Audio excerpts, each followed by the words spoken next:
Halo guys, assalamualaikum warahmatullahi wabarakatuh. Masih dengan Dede Yusuf di sini dalam Move On bersama Kang Dede. Oke, kita sudah berapa minggu nih? Kita menjalani PPKM, mungkin sudah lebih dari 2 minggu dan kemungkinan besar kita harus melaksanakannya beberapa minggu lagi ke depan.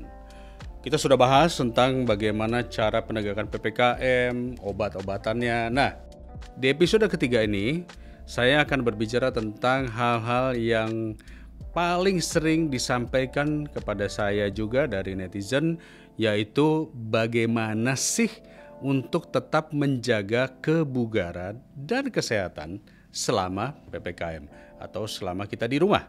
Oke? Nah, memang kalau kita perhatikan kondisi COVID-19 ini atau kita sebut saja dalam pandemi ini, orang tuh paling sulit adalah menjaga kesehatannya, menjaga kebugarannya. Dan kalau kita lihat statistik orang yang terpapar COVID-19 itu rata-rata adalah yang memiliki penyakit penyerta atau penyakit bawaan. Apakah itu darah tinggi, apakah itu jantung, apakah itu diabetes, apakah itu mungkin asma ya, ataupun juga penyakit-penyakit berat lainnya. Jadi artinya penyakit yang sudah menahun. Dan umumnya penyakit yang sudah menahun ini adalah penyakit karena pola hidup yang tidak sehat. Contohnya makanan-makanan yang tidak sehat ya. Contohnya lagi mungkin merokok, contohnya lagi mungkin melakukan makanan-makanan yang berlebihan seperti gulanya berlebihan, kolesterolnya, minyaknya, atau juga karena kurang gerak atau karena kurang olahraga. Nah, kita lihat dulu, ini ada data-data di sini ya. Ini menurut kompas.com, survei masyarakat manfaatkan pandemi untuk perbaiki pola makan sehat. Pola makan sehat. Sebanyak 59% responden Indonesia telah melakukan perubahan pada pola makan mereka selama pandemi. Lebih banyak memakan buah dan sayuran serta mengurangi daging. Ya, ini menurut Senior Director General Manager Herbalife Nutrition. Oke, ini membuktikan bahwa orang mulai sadar. Supaya saya nggak kena COVID nih, saya harus yaitu tadi menghindari komorbid atau penyakit penyerta yang disebabkan oleh makan. Oke, next. Menurut Tempo.co, 5 alat olahraga yang penjualannya naik 4 kali lipat di Tokopedia saat pandemi. Apa aja sih sebetulnya? Kalau kita lihat itu yang jelas sih pasti treadmill ya. Terus peralatan yoga, pilates, skateboard, tenis meja, pingpong. Itu ternyata sekarang masih sangat digemari. Sepeda-sepeda itu laku kejual ya, treadmill laku kejual, peralatan yoga laku kejual. Oke, next kita lihat. Kadishub DKI melalui Detik News juga mengatakan pesepeda di masa PSBB transisi naik 1000%. Bayangkan, orang jarang naik sepeda sekarang semuanya minta dibeliin sepeda. Istri saya, anak saya kemarin minta dibeliin sepeda. Saya bilang, jangan beli sepeda kalau hanya musiman. Karena kalau dipakainya sebulan 2 bulan tetapi tidak menjadi kebiasaan, maka benefit atau keuntungan dari berolahraganya tidak didapat. Ya. Oke, next. Ini juga menurut tegar.id bahwa Badan POM menyampaikan produk suplemen kesehatan meningkat saat pandemi. Ya, saya aja tuh segala macam lah, vitamin D, vitamin minyak ikan, vitamin C, zinc, berbagai macam lah, probiotik, apalagi semua itu dibeli. Bukan saya yang beli, istri saya yang beli. Karena apa? Ya itu tadi, kita harus meningkatkan imun tubuh, gimana caranya semua dibeli. Kalau nggak punya itu bagaimana? Ya sebenarnya vitamin tuh ada yang murah, ada yang mahal. Yang murah juga banyak di apotek yang cuma 2.000 dapat 1 strip gitu ya. Itu juga banyak. Yang paling penting adalah makanannya. Jangan makanan yang berlebihan minyak, berlebihan lemak, itu yang harus kita hindari. Sekali lagi saya lihat, kalau kita move on, kita harus melihat segala sesuatu dari sisi positifnya. Karena segala sesuatu itu ada yang negatif, yang membuat orang cemas, membuat orang takut, akhirnya jadi stres. Tapi di satu sisi, ada yang menjadi lebih baik. Nah, mari kita lihat di sisi yang menjadi lebih baik. Ekonominya membaik, perubahan paradigma, orang menjadi lebih sehat, orang menjadi lebih sadar, lebih aware terhadap dunia kesehatan.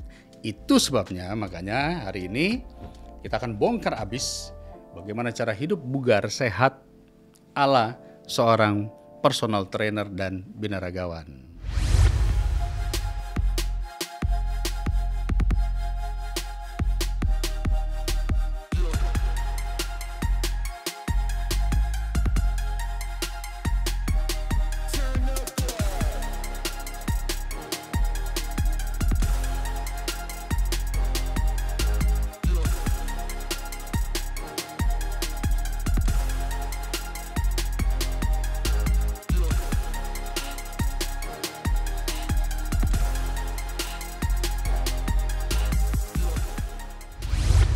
Oke guys, kita ternyata sekarang sudah berhasil menghubungi orang yang pokoknya kalau kita lihat langsung pasti pemikiran kalian sama dengan pemikiran saya. Kapan gue punya badan seperti itu ya? Jadi ini adalah orang yang menurut saya sehat, alhamdulillah. Sehat bukan hanya fisiknya tetapi juga jiwanya dan mentalnya juga sehat. Beliau adalah seorang binaragawan, pemenang Arnold Classic, dan banyak banget deh pokoknya kejuaraan-kejuaraan binaraga, personal trainer, fitness trainer, dan yang paling penting lagi dia ingin berbagi dan sharing bersama kita di sini. Bro Adia Novali, Assalamualaikum warahmatullahi wabarakatuh. Waalaikumsalam warahmatullahi wabarakatuh. Masya Allah, Kang Dede. Alhamdulillah, satu Luar kehormatan. biasa, luar biasa. Ya. Mas Adian, ini kalau ngelihat badan ya, pertanyaan saya langsung begini. Berat badan berapa Mas Adian? Iya, saat ini persis di pandemi masa PPKM ini ya agak drop sedikit. Jadi terakhir timbang di 87. Waduh, saya masih jauh nih, saya masih 92 nih, saya mesti turun 87 ini. Waduh. Ayo dong, kita harus semangat di masa pandemi ini tetap jaga ya. Terutama apa body goals-nya itu penting sekali sih. Iya, saya yang jelas saya mumpung ketemu sama PT ya, jadi saya harus melaporkan. Saya selama pandemi berhasil menurunkan dari 105 ke 92. Wow, alhamdulillah dong berarti ya. Alhamdulillah. Tapi target saya memang 87. Target saya 87 karena saya tinggi 175. Saya kardio, saya lari, saya treadmill, saya sepeda everyday setiap hari 1 jam. Itu yang membuat saya bisa turun. Tapi untuk fit badan, otot dan sebagainya karena gym ditutup, jadi saya main-main di rumah aja. Nah, ini yang nanti saya mau tanyain ya. Mas Adian, maaf nih, Mas Adian sekarang usia sudah 40 berapa? Masuk 42, Kang. 42, oke. Artinya bapak-bapak ya, kategorinya bapak-bapak ya. Betul ya, kemar 4 sudah. Oke, tapi sebelum itu ceritain dulu sedikit. Tahun 2015 menjadi juara Arnold Classic di Amerika. Ya, alhamdulillah. Pada tahun 2015 itu kebetulan saya mengkondisikan untuk mempersiapkan diri satu-satunya bodybuilding dari Indonesia pada waktu itu bisa compete di event Arnold Classic. Ya, event Arnold Classic itu yang digagas oleh Arnold Schwarzenegger ya, dan eventnya rutin hampir 5 sampai 6 negara setiap tahunnya digelar. Semoga Indonesia bisa kebagian tuan rumah juga nantinya. Wah, luar biasa. Itu juara 1 ya waktu itu ya? Alhamdulillah, dia bertanding 48 negara, ya Indonesia yang terbaik. Nah, kita mau minta insight-nya nih. Ya, pandangannya Mas Adian yang biasa menjadi personal trainer. Kira-kira untuk tetap bugar dalam kondisi PPKM gimana sih Mas Adian? Baik, di mana memang masa pandemi ini sebenarnya sih saya akhirnya menyadari juga, mengambil kesimpulan di mana dengan pandemi ini akhirnya masyarakat kita tuh begitu peduli sekali dengan kesehatan. Nah, jadi sebenarnya harapan saya semoga ini menjadi satu kebutuhan hidup ketika pandemi ini insya Allah berakhir, agar keinginan, motivasi untuk berolahraga itu selalu terjaga.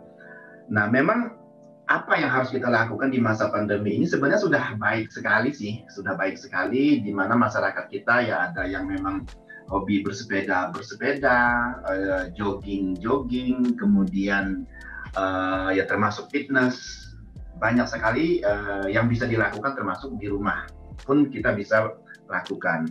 Nah, cuman yang saya melihatnya kita ini tren-trenan Kang, gitu ya. Jadi maksudnya ketika lagi tren sepeda gitu, ketika tren lari. Iya. Nah, sebenarnya inilah yang saya harapkan untuk bagaimana intensitas yang dilakukan di dalam pandemi ini terhadap olahraga itu kita bawa keluar di masa setelah pandemi nanti. Nah, memang sih tidak mudah untuk bisa mengkonsistenkan terhadap kegiatan-kegiatan olahraga ini. Cuman memang saya rasa ketika masyarakat kita berkaca pada saat ini, harusnya sih itu bisa kita maintain gitu. Nah, jadi sebenarnya di sini juga penting sekali sarana dan prasarananya. Kemudian kalau kita melihat dari fitness untuk masyarakat tadi, sehatnya untuk masyarakat, memang harus begitu kuat sekali promosi kita terhadap bagaimana masyarakat ini selalu aware, masyarakat ini selalu ingat dan ingin untuk melakukan atau menjaga yang namanya pola kesehatan. Seperti itu, Kang. Nah, sekarang ini kan ide yang sangat baik sekali agar kesadaran kita untuk sehat. Jadi maksudnya adalah merubah pola hidup ya. Contoh, darah tinggi penyebab penyakit komorbid. Untuk mencegah darah tinggi, maka kita jangan makan asin-asinan yang berlebihan, betul ya? Kira-kira gitu kan? Iya. Terus kedua, kita harus menjaga jangan sampai juga makanan-makanan yang masuk ini terlalu over. Karena kalau PPKM kayak begini ya Mas Adian, orang makan terus. Diabetes, kita tahu diabetes itu salah satu penyebabnya adalah karbo ya, nasi yang berlebihan, glukosa, terus kue-kuehan, limun, makanan-makanan, minuman yang manis-manis. Sementara pengeluaran outputnya kurang. Bisa nggak kasih tips nih, gimana nih buat netizen kita untuk tetap sehat, padahal kita terkurung di rumah. Gimana Mas Adian? Betul sekali Kang. Memang selain kita berbicara olahraga, yang paling utama ini kita sebenarnya sih mengendalikan nafsu, terutama memang terhadap menu-menu Nusantara kita ini memang sulit ya untuk kalau nggak diperangi betul-betul sulit untuk kita menghindari. Nah, jadi memang sebenarnya selain olahraga rutin yang bisa kita lakukan di rumah atau di outdoor, juga memang nutrisi itu sangat pengaruh, sangat diandalkan, atau nomor satunya kita memang mengaca kepada nutrisi. Nah, di sini sih memang sebenarnya kembali kepada kesadaran program kita terhadap goal body fit yang kita ingin lakukan.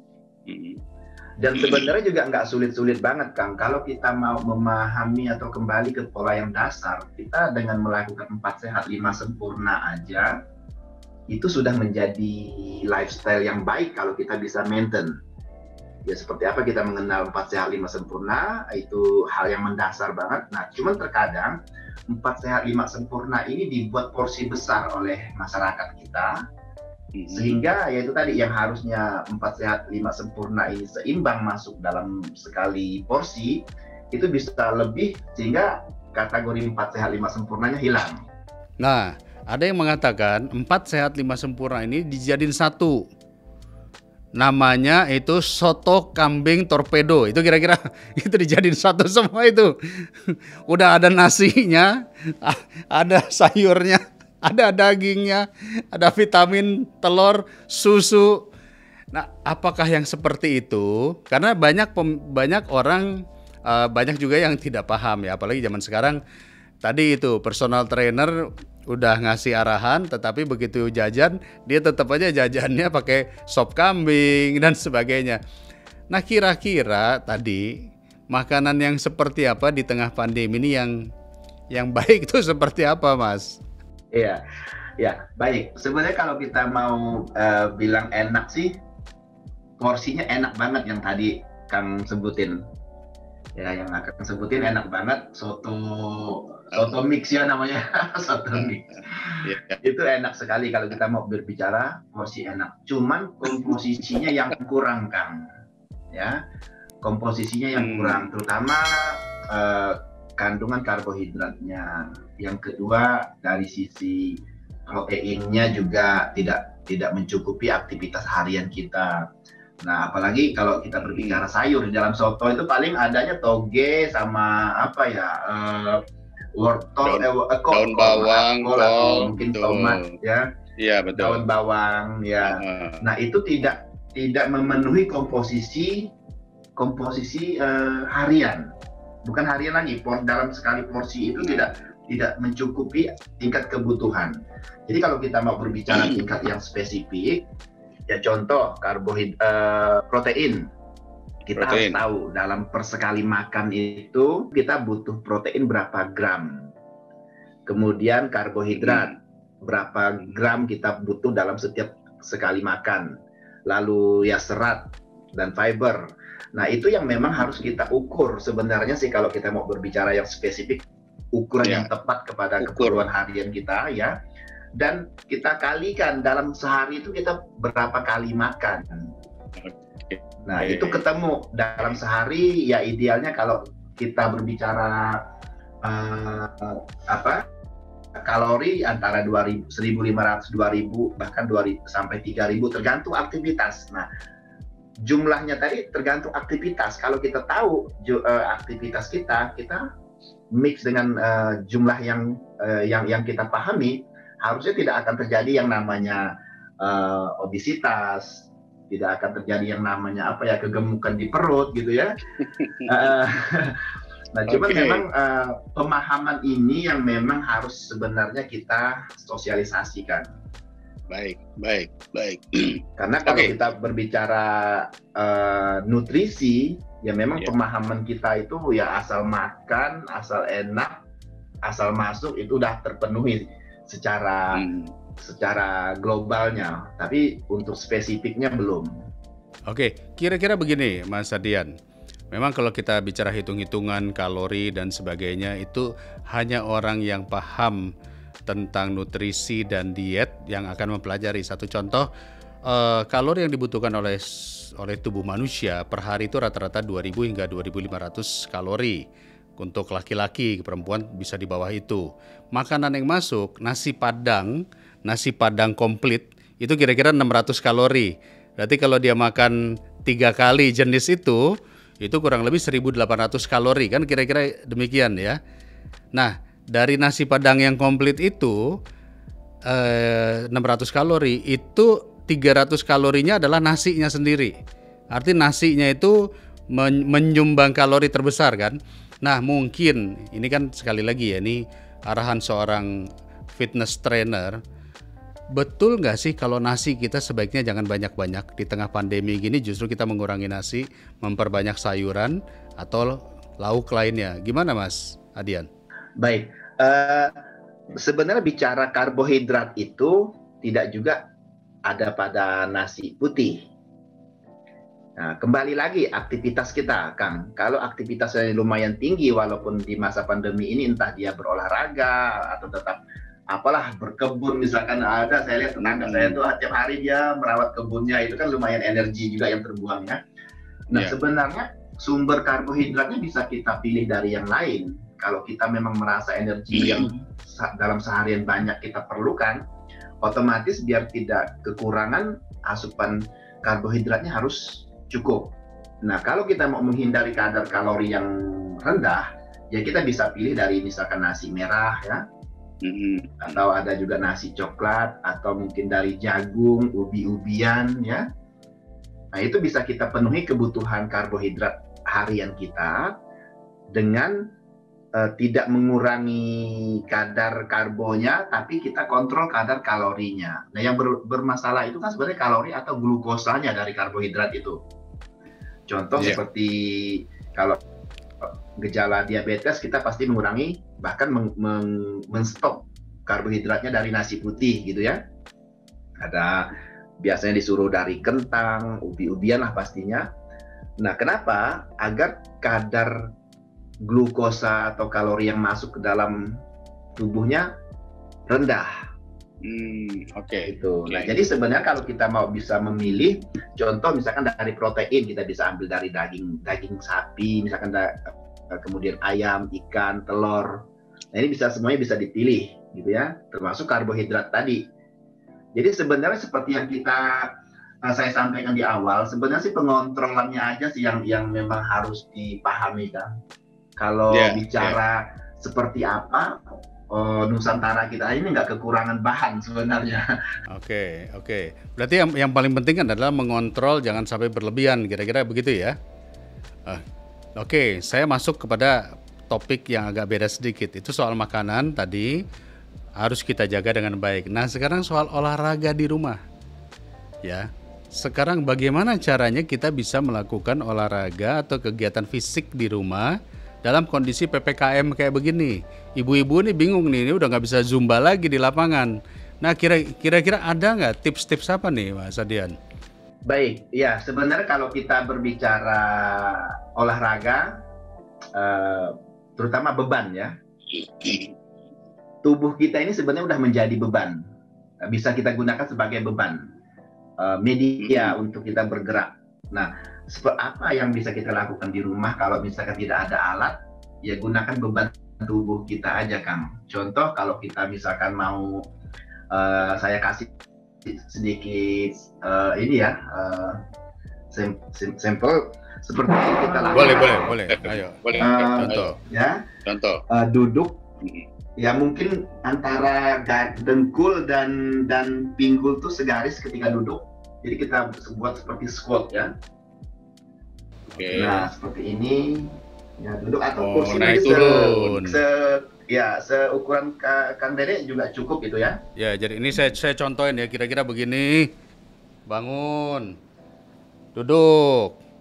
Bangun. Duduk. Gitu ya. Oke. Baik tuh. Jadi ibu-ibu bisa lakukan itu di rumah tuh ya. Ya, ada juga yang namanya working hand. Jadi working hand itu, gimana ya saya ngambil ya? Working hand itu kayak kita, gimana tuh? Posisi telapak tangannya turun ke lantai dan kita berjalan ke depan sampai posisi punggung dan kaki kita ini kayak posisi push up. Kayak plank gitu ya? Kayak plank, tapi dia turun naik, Kang. Jadi ketika sudah posisi ada di plank, kita jalan mundur lagi, turun ke bawah, naik ke atas gitu. Naik ke atas lagi, tegak lagi. Oke. Baik. Nah, kemudian lanjutin sekitar 15 sampai 20 kali juga. Wah, menarik itu, berat itu. Cukup berat. Makanya beban tubuh kita ini kalau saya sekarang 87 ya 87 kg dalam setiap gerak menampung bebannya. Oke. Kemudian ada lagi yang namanya, ya mungkin kita sedikit tambah beban, pegang botol kiri kanan, ya sambil duduk juga seperti untuk bagian bahu ya. Mengangkat ini ya? Ya, mengangkat untuk bagian bahu seperti ini, kemudian kita dorong ke atas. Yang bagus itu botol aqua itu ya, Pak? Jerigen aqua kali ya? Seukuran yang mungkin 600. Ini berat ini. Ya 1,5 liter ya kurang lebih ya. Nah betul. Itu bisa kita lakukan. Kemudian ada juga mungkin yang bermasalah dengan perut ya kita lakukan sit up, atau leg raise ya. Itu juga membantu. Sebenarnya dari gerakan-gerakan tadi kalau kita lakukan durasi 30 sampai 45 menit, maksimal 1 jam pun sudah membantu energi kurang lebih 2 sampai 300 kalori terbakar itu. Oke, ini menarik bahwa olahraga bisa dilakukan di rumah tanpa harus ada gym ya. Dengan mengganti beban menggunakan tubuh kita atau alat-alat yang ada. Kalau kata ibu-ibu sih, ya Mas Adian belum pernah aja udah nyuci, ngepel, masak, itu juga beban, itu beban hidup itu namanya ya. Biasanya kalau perempuan memang secara fisik jauh lebih kuat kalau menurut saya karena dia melakukan berbagai aktivitas. Laki-laki nih, kaum bapak-bapak nih, Ini biasanya kaum bapak-bapak agak mager kalau PPKM, ya. Kira-kira apa sih yang bisa memotivasi mereka untuk bergerak di rumah, berolahraga di rumah? Sebenarnya satu hal yang harus kita pahami itu terhadap pentingnya kesehatan. Jadi harus kita sadari betul bahwa kesehatan ini sangat penting. Nah, jadi dari situ ada keinginan. Lalu yang kedua, target, Kang. Nah, contoh kayak Kang Dede udah benar ada target lagi menuju berat 87 ya tadi ya. 7, ya. Mau menuju betul. ke 87 kg itu kan satu target yang sudah kita rencanakan, itu pasti dengan sendirinya akan punya motivasi. Okay. Memang berat, Kang, kalau kita lakukan sendiri di rumah, agak males rasanya ya. Tapi kalau saya kebetulan juga tetap lakukan rutin, di mana saya harus tetap tampil fit. Satu, yang kedua pentingnya kesehatan, yang ketiga saya masuk nutrisi yang banyak, kalau nggak dibakar, nggak dibuang, akhirnya tertimbun, dan itu juga menjadi satu penyakit juga. Jadi sebenarnya kesimpulannya sih kesadaran terhadap pentingnya kesehatan aja sih, kalau itu kita tanamkan. Saya yakin keinginan untuk apapun caranya pasti bergerak. Saya percaya, karena begini Mas Adian, saya dulu olahragawan dan saya katakanlah saya atlet nasional, tapi ketika kemudian sudah tidak jadi atlet, ya sudahlah, duduk, rapat, makan, ngemil, badan membengkak hingga 105 kilo. Lalu kemudian saya kena yang disebut sebagai serangan jantung ringan. Nah, disitulah saya merasakan, waduh bahaya ini, kalau serangan jantung berat jauh lebih bahaya. Dokter mengatakan Pak Dede harus setiap hari jalan kaki minimal setengah jam. Nah, dari situ saya mulai jalan kaki sampai akhirnya saya jadi lari setiap hari. Ya. Bonusnya berat badan turun nih dari 105 menjadi 92. Di 92 mentok nih, nggak bisa turun-turun lagi. Mentok nih, udah nggak bisa turun-turun lagi. Saya bingung nih, apalagi yang harus dilakukan ya. Nah, itu makanya tadi saya katakan, biasanya orang sadar dengan olahraga ketika penyakit mulai datang. Betul ya? Dan biasanya itu terjadi di usia 40 ke atas. Waktu masih muda yang dicari adalah badan gede. Iya kan? Tapi di usia 40 ke atas, asam urat masuk, gula masuk, kolesterol naik, darah tinggi naik. Nah, bagi saya dan teman-teman usia-usia 50-an, tidak ada cara lain yang terbaik selain merubah pola hidup. Ya, tidak merokok, tidak alkohol, tidak makanan berlebihan. Pola makan misalnya dari satu porsi biasa segini dikurangi sepertiganya, gitu ya. Nah, komitmen seperti inilah kira-kira kalau Mas Adian sarankan kepada klien untuk komit tuh seperti apa sih, Mas Adian? Untuk komit seperti apa ya? Ini yang memang berat juga nih pertanyaannya. Ya, jadi bicara komitmen, saya sendiri itu sebenarnya ada up and down juga. Di saat lagi malas, ya biasa saya ikutin dulu 1-2 hari rasa malas itu. Tapi akhirnya saya ingat lagi kembali, oh saya tuh harus fit. Saya ini harus menjaga tubuh tetap tampil sehat. Nah, jadi kalau saya bilang sih, sedikit saya tambahkan juga, Kang ya, sebelum kita masuk kepada komitmen tadi. Sebenarnya olahraga kita ini ada beberapa tipe. Nah, kenapa tadi Kang Dede sudah merasa stuck beratnya?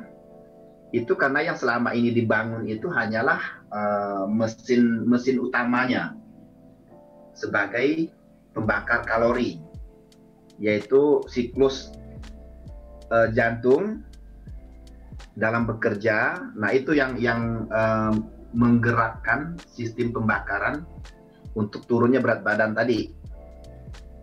Karena hanya membangun sistem yang utamanya. Nah, yang harus dilakukan apa next-nya? Yaitu menciptakan mesin baru. Mesin baru di dalam tubuh kita ini apa itu?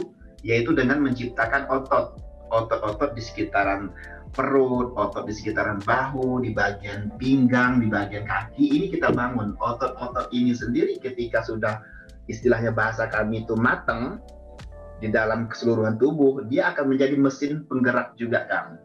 Mesin penggerak yang akan menyerap kadar nutrisi yang berlebihan, kadar lemak yang berlebihan, itu akan menjadi mesin pembakar. Nah, kalau itu dilakukan, insya Allah sih akan menuju ke progres yang diinginkan. Nah, bicara komitmen sih sebenarnya target, kalau saya bilang sih, Kang, ya, apa target di dalam hidup kita ini ya? Contoh kayak tadi Kang Dedek bilang, di usia 50-45 itu sudah harus merubah pola hidup. Nah, ini sebenarnya harus disadari oleh keseluruhan kaum laki-laki, dan tadi kita bicara laki-laki ya, kalau perempuan kan ada banyak aktivitasnya. Kalau kita berbicara laki-laki ya, di usia 40, 45 bahkan 50 itu sudah harus menyadari betul ya bahwa pentingnya kesehatan, karena secara tidak kita sadari memang sistem metabolisme tubuh kita di usia-usia segitu memang sudah menurun. Nah, kalau mesinnya sudah ibaratnya mesin tua, tapi beban bawaan yang dibawa dalam kesehariannya berat, otomatis memaksakan mesin sehingga jebol mesinnya nanti kalau nggak kita rawat. Nah, contoh mungkin yang sering terjadi itu kayak diabetes, serangan-serangan jantung ringan ya, itu yang akan stroke misalkan, itu yang dikarenakan mesinnya sudah berat, mesinnya sudah tua, beban yang dia bawa lebih berat. Ini yang menyebabkan sering terjadinya kolesterol stroke ringan kita sebut. Nah, jadi harapan saya sih sebenarnya target untuk menjaga komitmen tadi apa, yaitu target untuk kita supaya tampil tetap sehat. Kemudian ya dengan menjaga olahraga ini minimum kita bisa agak sedikit enjoy dengan makanan, karena kalau kita olahraga pasti biasa sih selera atau nafsu makan kita lumayan tinggi juga, nambah. Nah, oleh karena itu minimum inilah impas lah ya, antara yang masuk dan yang keluar tuh impas gitu. Ini pertanyaan yang terakhirnya adalah, kira-kira jenis olahraga apa yang paling cocok kalau dalam PPKM ini nih? Ini 2 minggu ke depan kita masih PPKM. Olahraga jenis apa? Apakah yoga, apakah tadi calisthenics, atau mungkin plank, burpee, apa kira-kira? Jogging dan sepeda kan masih bisa ya, Kang ya, masih bisa kita lakukan. Jadi yang senang jogging, lari masih bisa di outdoor ya. Sepedaan masih bisa. Nah, adapun seperti yang malas sekali keluar rumah, ya seperti walking hand, plank, sit up, squat position, itu membantu banget. Baik, terakhir, kesehatan fisik sudah oke, kesehatan jiwa gimana nih? Mas Adian ini kan memperhatikan banget masalah kejiwaan nih. Kesehatan jiwa aja supaya nggak stres gimana sih, Mas Adian? Sebenarnya sih masih dalam tahap belajar ya, Kang ya, kalau dalam rohani. Karena gini, saya merasa gini kan, dulu itu fisik saya ini begitu kuat. Ya ini pertolongan juga dari Allah, hidayah juga ya, Kang ya. Dulu saya merasa fisik kuat itu tapi penuh dengan kesombongan, Kang, terhadap yang memberi fisik ini. Kenapa saya bilang sombong? Saya lupa, saya lalai, saya tidak taat. Nah, di setiap waktu tuh istilahnya tuh ya tak luput dari maksiat. Apa ya? Jadi sebenarnya kepopuleran itu sebenarnya kalau tidak pada lingkungan yang tepat, itu memang akan membawa kelalaian sih sebenarnya, Kang. Nah, alhamdulillah COVID ini sebenarnya hidayah untuk saya juga yang diberikan oleh Allah ya. Dimana pada waktu itu saya takut mati, Kang. Saya merasa ya dengan pemberitaan COVID pada awal-awal itu kan cukup menyerang psikis ya, kan? Iya, betul. Nah, di situ saya takut, ya Allah, saya ini badan besar pun masih mati juga nih, tapi saya belum ada amal nih, belum ada bekal nih. Jadi dari situ kegelisahan itulah akhirnya ya bermunajat meminta kepada Allah, minta kesehatan, minta ini, akhirnya dengan sendirinya klik ke hati untuk saya berprinsip mulai detik ini fisik yang sehat, fisik yang kuat ini harus untuk taat kepada Sang Penciptanya gitu kan. Luar biasa. Ya memulai itu sebenarnya dari ya hidayah, pertolongan juga Kang. Kalau tanpa itu ya sulit. Nah, bagaimana itu bisa diterapkan? Ya akhirnya saya merubah lingkungan Kang. Lingkungan-lingkungan yang tadi membuat saya lalai itu saya pelan-pelan tinggalkan. Saya masuk ke lingkungan-lingkungan yang baru yang kiranya mendukung rohani saya ini terpanggil. Ya setiap waktu insya Allah kita berbicara kebesaran Allah, kita membicarakan kebaikan, kita berketaatan, dan dari situ alhamdulillah terjaga Kang, terjaga. Nah, jadi saya ngambil kesimpulan di dalam tubuh yang sehat, di dalam tubuh yang kuat ini harusnya membuat kita lebih taat. Nah, tapi ternyata memang itu cukup berat 20 tahun gitu. Itu saya lalai terhadap itu kan. Oke. Jadi kuncinya di dalam tubuh yang sehat harus ada jiwa yang kuat. Kuat. Betul ya? Ya, nah, untuk menguatkan jiwa tadi, lingkungan. Ini catatan penting ya guys buat yang saat ini sedang stres. Karena masalah pandemi ini banyak orang yang merasa stres karena itu tadi banyak ketakutan dan saya tadi nggak nyangka kalau Mas Adian ini badan gede gini tapi takut mati juga. Ya siapapun takut ya, tetapi yang jelas takutnya beliau bukan karena tidak sehat, tapi takutnya karena merasa masih kurang berbuat amal. Betul ya? Sebetulnya apa yang kita lakukan dengan kita memberikan katakanlah pesan-pesan yang baik kepada viewers kita, itu juga bagian daripada kita melakukan sesuatu yang bermanfaat. Ya mudah-mudahan ini dicatat juga menjadi amal kebaikan ya, ladang amal kebaikan. Karena biasanya kita kalau ngomong sama PT kan udah ada honornya, itu harus sekian jam ya. Nah kalau ini kita berbagi informasi alhamdulillah ya. Mas Adian, ini bakal seru kalau ngomongin soal fisik, tetapi saya bisa memahami message per hari ini yang bisa saya catat, saya dapatkan adalah yang pertama, di tengah pandemi ini kita harus menjaga kesehatan kita sendiri. Dan bagi yang usianya sudah 40-50 tahun harus sadar bahwa kesehatan itu komitmen kita. Itu bukan hanya komitmen pemerintah saja, bukan hanya komitmen politik, tapi komitmen kita. Karena kita diamanatkan tubuh ini oleh Yang Maha Kuasa agar kita jaga, kira-kira gitu ya. Nah, cara menjaganya ya tadi dengan cara makan 4 sehat, 5 sempurna, berolahraga, tidak harus ke gym ya, bisa di rumah, bisa jogging, bisa macam-macam.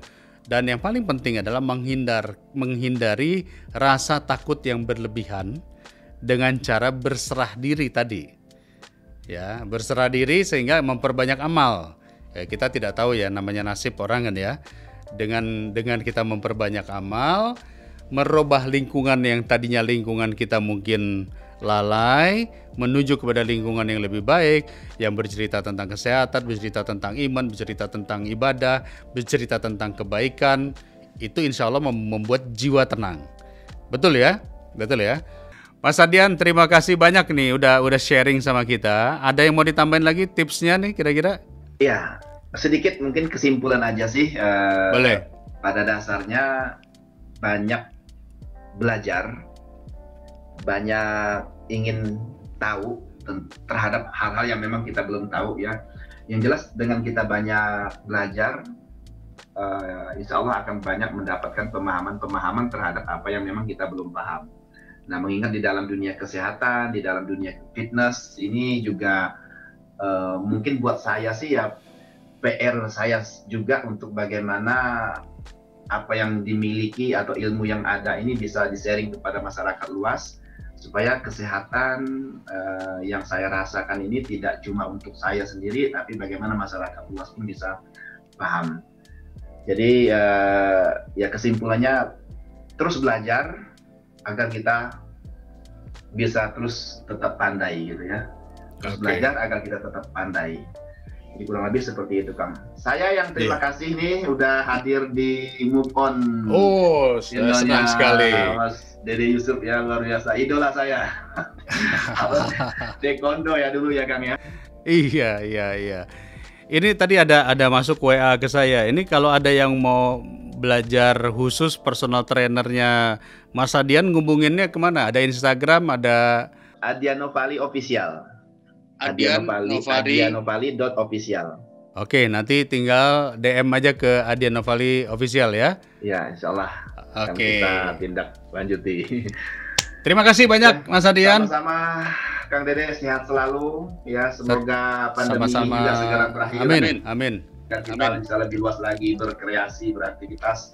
Ya semoga nanti someday kita ada waktu juga boleh untuk sinergi apa yang memang olahraga ini yang menjadi masih ini sih tetap semangat sih untuk membangun kapan-kapan kita undang nanti ke DPR, kita ngobrol-ngobrol soal pengembangan olahraga ya. Insya Allah Kang. Oke, terima kasih. Hatur nuhun semuanya. Sama-sama. Salam hormat juga. Ya, tetap sehat ya. Waalaikumsalam warahmatullahi wabarakatuh. Jadi guys, masalah merubah pola hidup ini sebetulnya bukan soal gaya-gayaan, tetapi soal kepentingan kita untuk hidup lebih sehat. Nah sekarang dengan adanya pandemi ini, kita dipaksa untuk sadar. Kita dipaksa untuk melihat ke dalam tubuh kita bahwa oke, kalau kita mau tidak terkena COVID, ya kita sehatkan diri kita. Kita jaga prokes, kita jaga 5M tersebut. Nah inilah yang saya ingin sampaikan kepada kawan-kawan semua bahwa ternyata menjadi sehat itu tidak harus mahal. Karena ada yang mengatakan juga, ya terang aja Kang Dede enak, bisa beli sepeda, bisa nge-gym. Enggak juga. Tadi kawan kita pro bodybuilder tadi ya, Mas Adian tadi, dia juga mengatakan dulu berangkatnya nekat, nggak ada modal. Menjadi bodybuilder bukan karena dapat sponsor, karena berlatih tanpa biaya awalnya. Jadi artinya apa? Hanya orang yang punya komitmen yang sungguh-sungguh, dia akan mendapatkan hasil. Jadi olahraga tidak harus berbiaya mahal. Di rumah juga bisa, latihan sendiri juga bisa. Makanan yang sehat tidak harus makan makanan yang mahal juga. Sayur, kalau orang Sunda bilang lalap-lalapan yang cukup direbus saja, itu juga bisa. Yang penting nasinya jangan kebanyakan. Nasinya diganti umbi-umbian, pakai ubi, pakai singkong, pakai jagung, itu juga bisa. Jadi tidak pernah ada kalimat yang memberatkan. Jadi jangan selalu kita mengatakan ya terang aja, Anda bisa, saya kan nggak bisa. Enggak, kita bisa, asal kita mau memulai. Oke? Keep spirit, tetap semangat, jangan stres. Dan berolahragalah. Menjaga hidup yang sehat, makanan yang sehat, dan insya Allah kita lewati pandemi ini. Oke? Terima kasih, sampai ketemu dalam Move On selanjutnya. Assalamualaikum warahmatullahi wabarakatuh.